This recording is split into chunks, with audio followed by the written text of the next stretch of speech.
What's going on, everybody? It is that time again. The Sooners Illustrated Podcast, episode 97 on this Friday, July 19th, 2024. 42 days, 6 weeks exactly from the opener. Josh Callaway, Tom Green with you on a Friday. We were in Dallas all week for SEC Media Days. We're going to have full breakdown, full reaction, everything that stuck out to us from the week, both from Oklahoma and beyond, as we got to hear from a whole bunch of guys this week. Obviously, Commissioner Sankey, a bunch of teams. Our first SEC Media, or at least my first SEC Media Days, first for Oklahoma. We'll, of course, recap that. And we also have some preseason stuff to argue about. Great July content.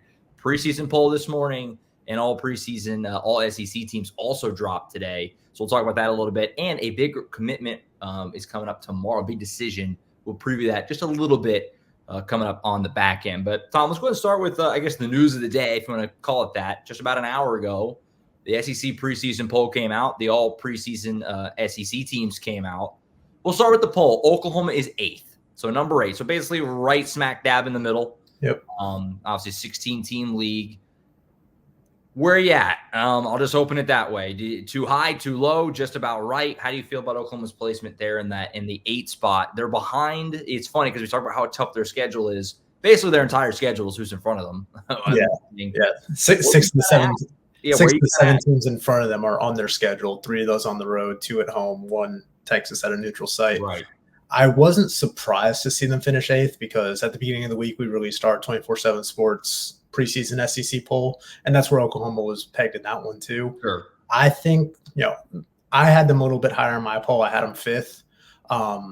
But to me, and if you look at the way the voting on the preseason all SEC or the preseason SEC predicted order finish kind of broke down, there's a pretty clear delineation between the top half of this league and the bottom half of this league. Like the difference between Oklahoma and Texas A&M, which is 9th, was like 600 points or something like that. Right. Pretty substantial. Whereas like obviously Georgia was all the way at the top. Like everybody else was like pretty evenly staggered. And kind of the way I view this, like entering the season, is it feels like the top 4 teams probably in this league are, seem like they're a tier above everybody else, at least on paper right now. Whereas like 5 through 8, you could put any one of them into a hat and pick them out, and I would believe that that's where they finish because that's how deep this league is. I think Georgia is obviously far and away the favorite to win this league, though it should be noted that in the last 32 years, only 9 times has the preseason pick to win the league actually gone on to win the league. Those were all with divisions, so we'll see how that shakes out now that the league is a little bit more balanced. But Alabama, Texas, Ole Miss, all very trendy picks, all very talented teams coming off of good seasons. Texas obviously has a pretty favorable schedule, which is why I think they're, probably perceived to do a little bit better than Oklahoma will do this season. Just looking at Oklahoma's schedule, like you said, 6 of the 7 teams that they play, or 6 of the 7 teams that are in front of them in the rankings are on their schedule. And the only one that isn't is Georgia. So they lucked out on, in that sense, avoiding the buzzsaw that is Georgia, but it's going to be a challenge. And that's kind of why you see a lot of people thinking they're going to win, 8 games, maybe go 5-3, 4-4 in the SEC. See how that plays out. So I wasn't surprised, though I had them a little bit higher in my own ranking. Yeah, I'm right with you. I think 5 probably would have been, I think, a fair, the high end for Oklahoma in this thing. I do think that would have been a fair placement. I mean, Georgia, Alabama, Texas, we're always going to be the top 3. And then Ole Miss with what they've done in the portal, and they have Jackson Dart back again. It just kind of made sense that they were going to be in that top 4, just like you kind of said. Those 3 right ahead of them, LSU, Missouri, Tennessee. Tennessee, I especially think probably should be behind Oklahoma, probably LSU as well. Missouri, you have the schedule factor. It's all preseason poll, so it doesn't obviously matter for anything. But I do think Oklahoma's a little bit low, which I think is probably a good thing, frankly, for Oklahoma. I mean, like I just said, it doesn't actually matter. So being picked lower, it just almost helps, I think, Brent Venables continue to get these guys in the right state of mind going into this thing. And I think that, Oklahoma is aware of where they stand as far as they're being very overlooked. After spending the week at SC Media Days, they kind of just reaffirmed what I already kind of believe, and what a lot of Oklahoma fans believe, is that around SEC circles, it certainly seems like there's a definite belief of that Oklahoma will be okay, but they're not a threat to do anything significant this season. And so I think this placement was right lock and step with that. So Yeah. I do think it's a little low. I could have seen them be up in that 5-6 range. But, at the end of the day, it may be a good thing for Oklahoma to be a little bit lower to kind of just continue to fly under the radar a little bit. It seems like the best OU teams historically have been those ones that kind of come in a little under the radar. And that's certainly, I think, where Oklahoma is right now.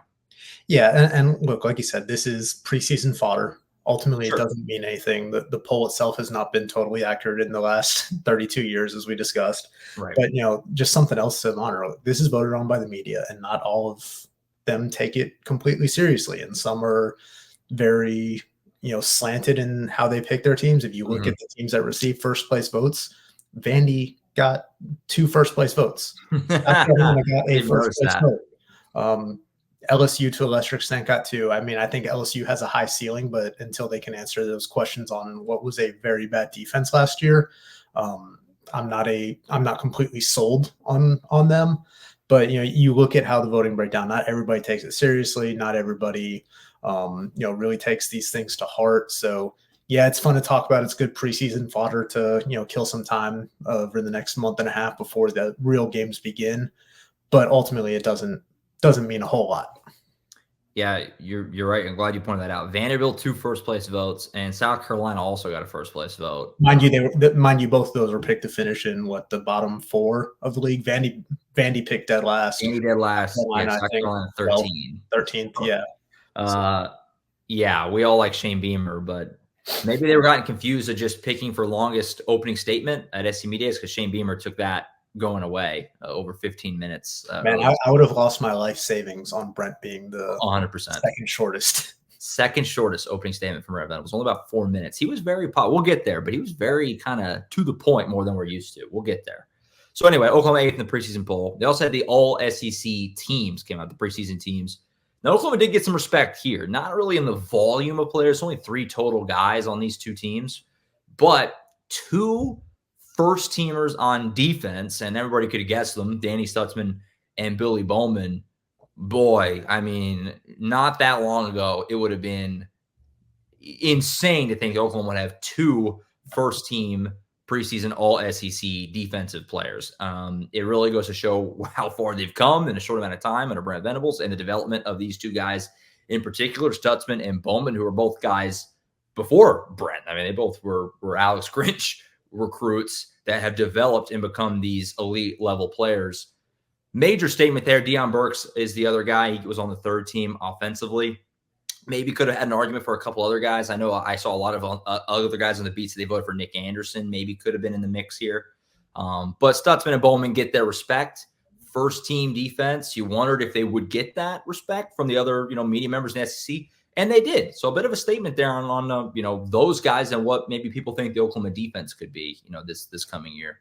Yeah, I mean, like you, I wasn't surprised to see both those guys get first team honors. I mean, Danny was an All-American last season, so naturally he's going to be, one of the top linebackers in the SEC.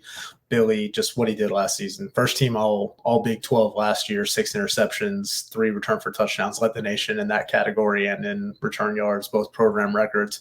And we discussed it throughout the offseason, just how big it was for this defense and the program as a whole to have both those guys come back after considering turning pro and going to the NFL, but to have them back for their senior years and kind of be those leaders of this defense, which we all kind of expect to take that next step and be one of the better units in the league in this 3rd year under Brent Venables. So I wasn't surprised to see those guys there at all. Deion Burks, another guy that everybody's really high on. I know our Brad Crawford, one of our national guys, just emptied the notebook from Oklahoma from his takeaways from media days on our board. And he said he projects Deion Burks to, lead the SEC in receiving this year. So there's a lot of respect for Deion Burks. Obviously did a lot of good stuff at Purdue last year. And then we saw how he was, really the MVP of the spring, it seemed like, and capped it with that monstrous spring game. Yeah. So he's going to fit in seamlessly there and kind of bring in, added dynamic to that slot position that they didn't necessarily have with Drake Stoops last year, even though Drake was very good in that offense.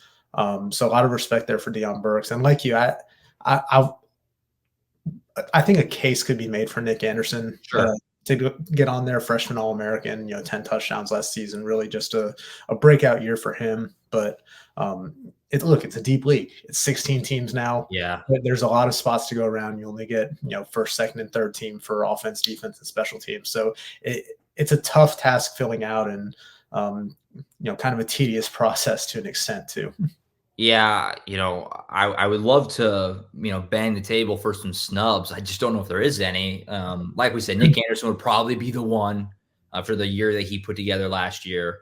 But I mean, you look around, it's like could have been Dominic Williams probably could have been a third team defensive guy just because his experience and what he was able to do at TCU coming in there. But like you said, there's just not a lot of guys. It feels like Branson Hickman is another one of those guys that could maybe make a case, but it's also, I don't know how familiar a lot of the people in the league are with him, especially with him coming in post spring. But for the most part, it's kind of what we expected. Yeah, right, 100%. I mean, you kind of look around the roster of Oklahoma's stars. Jackson Arnold, obviously it's his first year starting quarterback, and you got Milroe and Ewers and Jackson Dart. There's quarterbacks everywhere. Carson Beck, right, who's Heisman favorite for a lot of people. Gavin Sawchuk, kind of same thing. There's lots of really good running backs in this league. It's kind of just, like you said, it's the best league for a reason. And so it goes, again, it's more, I think, it's easy to probably look at this if you're an OU fan and say, we only got 3 guys.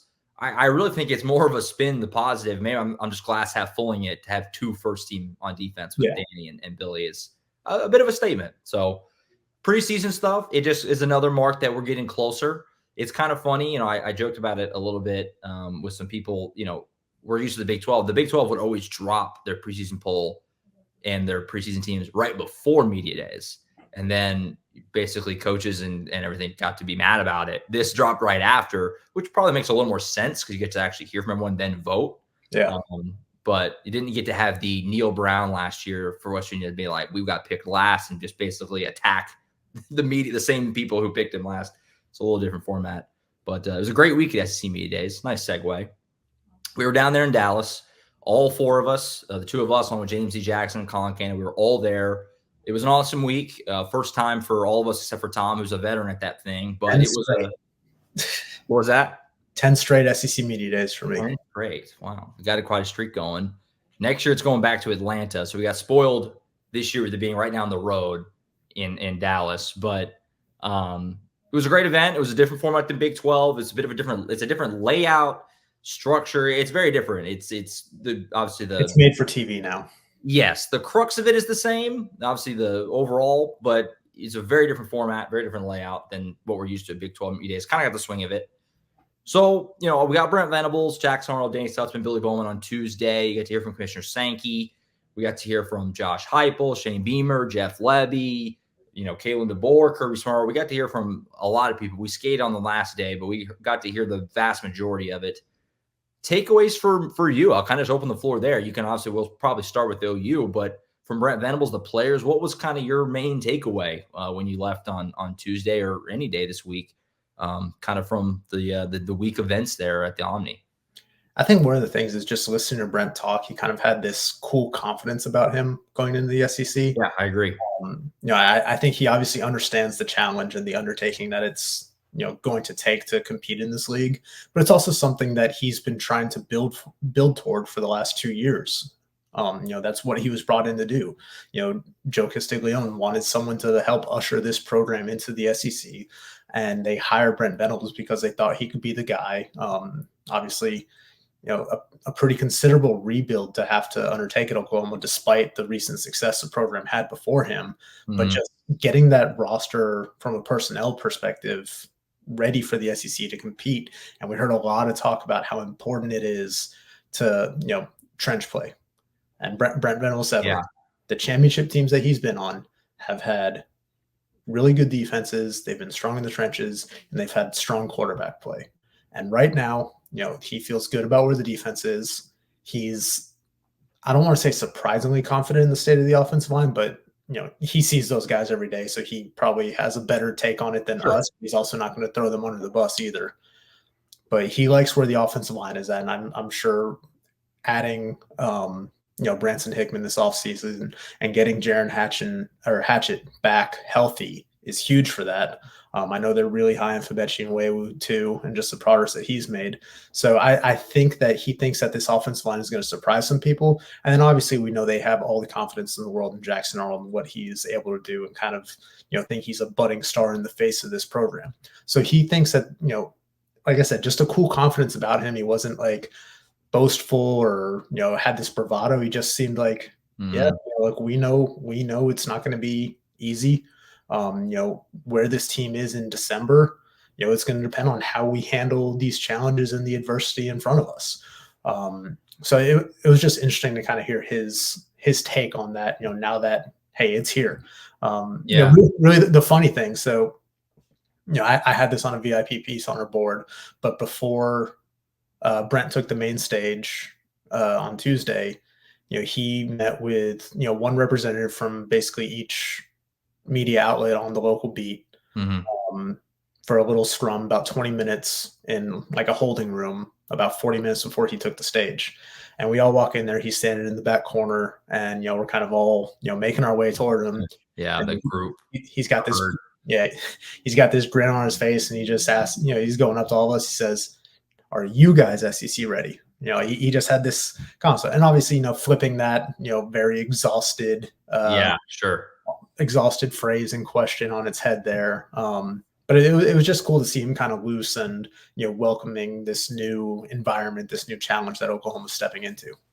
Yeah, I agree completely. We joked about it, and it is a joking matter, but he had the second shortest opening statement, and I know it's nothing, but it is, it does speak to, the fact that he got up there, because it's, kind of a joke, but also there's truth in it, in that coaches who get up there and they go for 15 minutes, like some of the guys did, there's less questions when you talk that long. Obviously, it's a finite amount of time, common sense there. So to go up there for 4 minutes and say his piece and then be like, all right, fire away, I'm ready for whatever you got. It does say something. There's a little bit of confidence there. And I talked about this a little bit in the instant reaction that James and I did on Tuesday, which is still on the YouTube channel, but go check that out if they want. I was, kind of struck by the reverence he had for his guys too, the guys that he had there in particular, with Arnold, Stutzman, and Bowman. Because obviously we know it's not that in and of itself, but just him talking about the leadership of the team, such as strong as any Oklahoma team he's been on. Now, I don't know truthfully if he was including his previous long stint at OU when he said that, but either way, I mean, it's still a bit of a statement to be like, this is the best leadership we've had, like clearly, that I've had since I've been here. He talked about how Jackson more than ready for this. He talked about Danny, his motives are all in the right place. Like you can tell he really feels a lot of confidence and comfort in the maturity and leadership of his roster, which is huge. And they came through when he was speaking about those guys. So I'm with you. It was a very kind of just direct, informational, boom, boom, confident, not anything flashy. He didn't have any sound bites that are going to make, national headlines by any means. It was a good performance at the mic. I mean, it's what it is. It's at the mic, but it was good. It was good stuff. Yeah. I just kind of piggyback off that leadership thing. I thought it was fascinating hearing Danny talk about, 6 a.m., Tuesday morning before these guys, got ready and hopped on the private jet down to Dallas. They still had team workouts that morning. And Danny, obviously he's usually with the defensive unit and leading those guys through the workout. Because he was leaving early, he worked out with the offense. Yeah. And instead of being the vocal leader that he usually is in that defensive room, he kind of took a back seat and he wanted to see who was going to step up and kind of how they lead that offense. And Jackson Arnold was the first one to open his mouth, and Danny he said he felt a sense of security with the way that Jackson just had comfort leading, which is not something that Jackson had really at any point last season. Even when he took over that starting role leading up to the bowl game, he only had a few weeks of preparation there, but he admitted himself, like, yeah, when I took over as a starter for the bowl game, it still didn't feel like it was my offense, because these guys were playing for Dylan all year. So I think this full offseason kind of made Jackson more comfortable, and naturally it will. And I still think he's going to have his hiccups being a first-year starter, especially against that schedule. But, man, confidence and leadership go a long way, especially at that position. And for someone like Danny, who is entrenched as a leader of this team, to kind of be blown away by how Jackson was leading that unit and feel just like you said, this sense of security and this confidence that yeah, he's everything that offense needs right now, I think puts him in a good position heading into this season. For sure. For sure. I thought all three players, to go with Brent, had a very similar, kind of just confident, relaxed. That was probably the most open and sound bite if that can be a word, that we've ever had. Billy Bowman, he was really just kind of feeling good. Yeah. He's normally a very reserved guy. He's not a guy, you get to know these guys. He's not a guy that he's not going to fall for the traps of saying something bold. He's very reserved. He knows what he's saying behind the mic. He's a very reliable force. If you're a coach, you love to throw him up there because you can feel good about what he's going to say. He was very open and kind of willing to throw things around a little bit. Of course, everybody saw what he said about the horns down stuff. Like, you're probably just soft if that bothers you. Like, he was feeling good. And then Danny was in a great attitude, his usual kind of joking around himself, but also was able to kind of talk about his teammates. He was gushed over his linebacker room and the young guys, Samuel Msigo, Lewis Carter, talked about them. I asked about Dominic Williams, and I totally butchered the quote when I talked about it on the instant reaction. But he said essentially that one of Dominic Williams' legs is the same as both of Danny Stutzman's legs. Yeah. It was pretty funny, a little one-liner there, just that he's a monster. He was great on the mic. He's a great, you can ask him about anybody on the team, and he's ready to give you 30, 45 seconds a minute of why they're a great team and they're a great player. That's not always a given. He's very good at that. And Jackson was great too. Obviously, the quarterbacks at this thing, as anybody would guess, get huge crowds. Okay. Their scrums are ginormous. It's hard to even wiggle in. And Arnold's was as big as anyone. It was just a wall of people going 5 rows back all around him. And he just sat up there and he just fielded every question. He was very relaxed. He was sitting back in the chair. Like, you could tell that he was not, because even though it feels like he's been here, done that, he's been in the spotlight for a while, and he has. It's a totally different ballgame being QB1 of Oklahoma into the SEC. He's never done anything even close to that. And his first test of it, if you want to call it that, I thought he was great too. So not a lot to complain about on the Oklahoma side, really. Yeah, and I mean, look, Jackson has talked about it before, but just like wanting to kind of live up to that lineage of great quarterbacks at Oklahoma before him. Guys like Dillon, guys like Baker and Kyler and Sam Bradford, not all these great quarterbacks that have come before him. Like, he's not shying away from the expectations, and I think he handled himself well. Like, he didn't say, he didn't have any otherworldly sound bites either. But it was just interesting to hear him kind of have again, kind of like Brent, just this like cool confidence about him handling all that. And it was interesting for me, like every SEC quarterback that was there, basically, I was trying to ask them about Jackson because 10 of those guys were at the Manning Passing Academy and got to spend 4 days together. So it's interesting hearing what some of them said.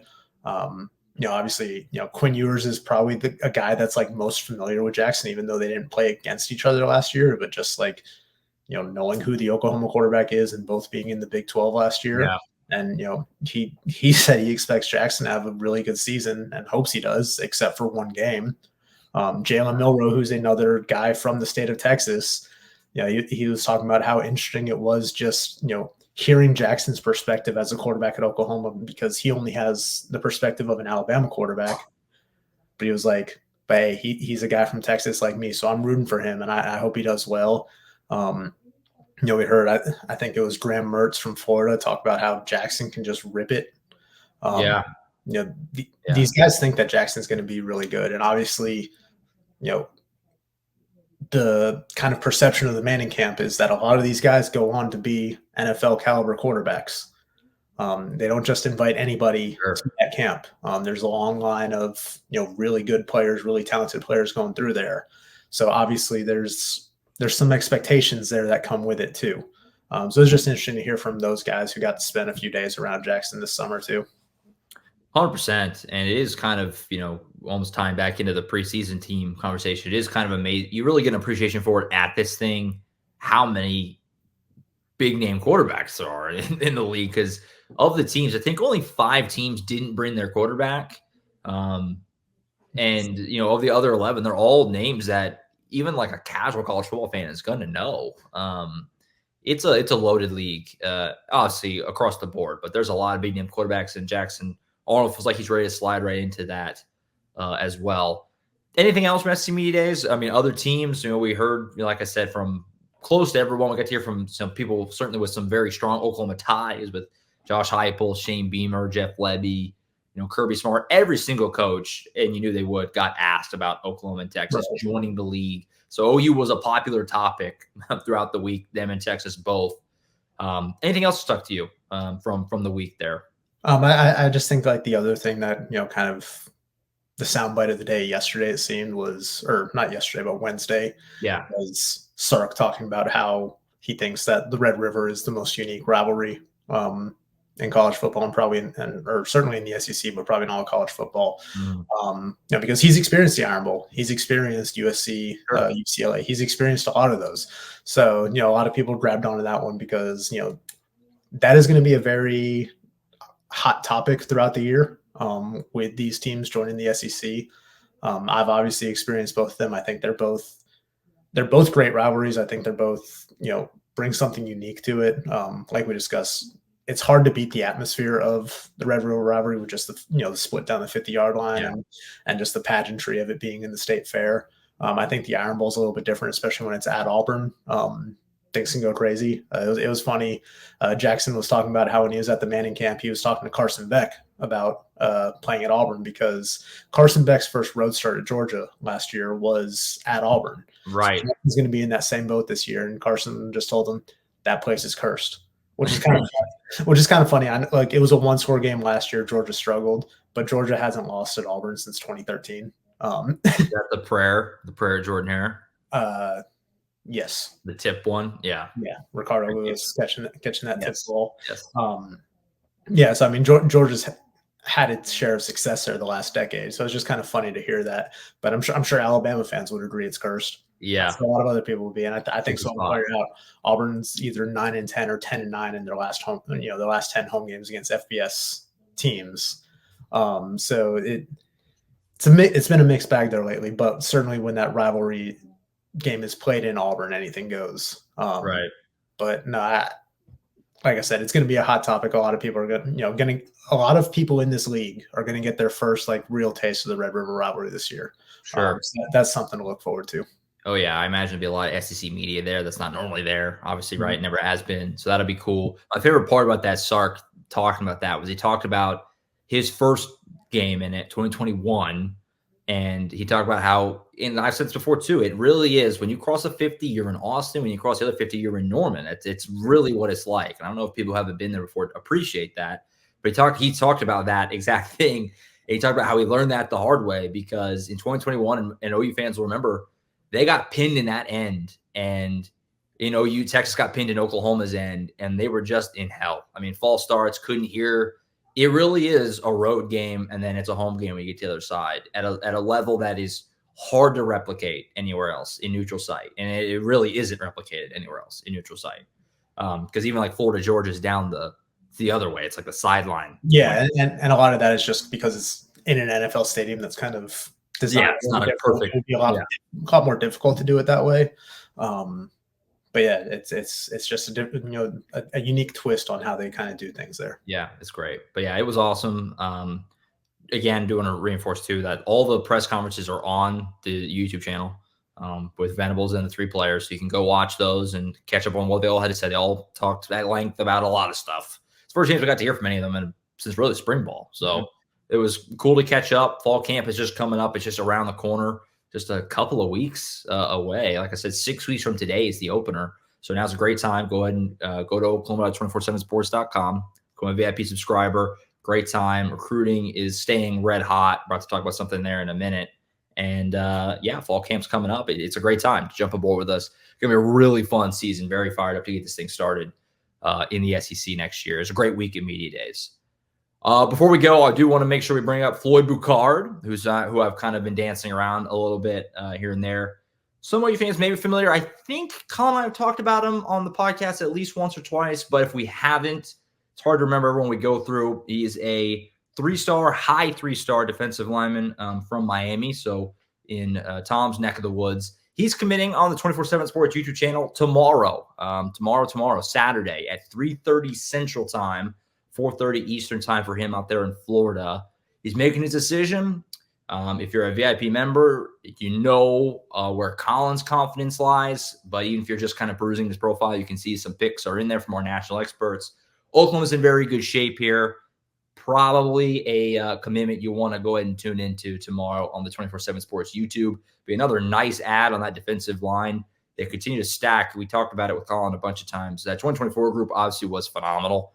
That group we talked about a bunch of times, headlined by David Stone. They are stacking a really nice one again in 2025. And Floyd Boucard may be the latest addition there. We'll find out for sure tomorrow. But might want to go and peruse on over there. But that's a big one tomorrow that OU fans should be looking forward to.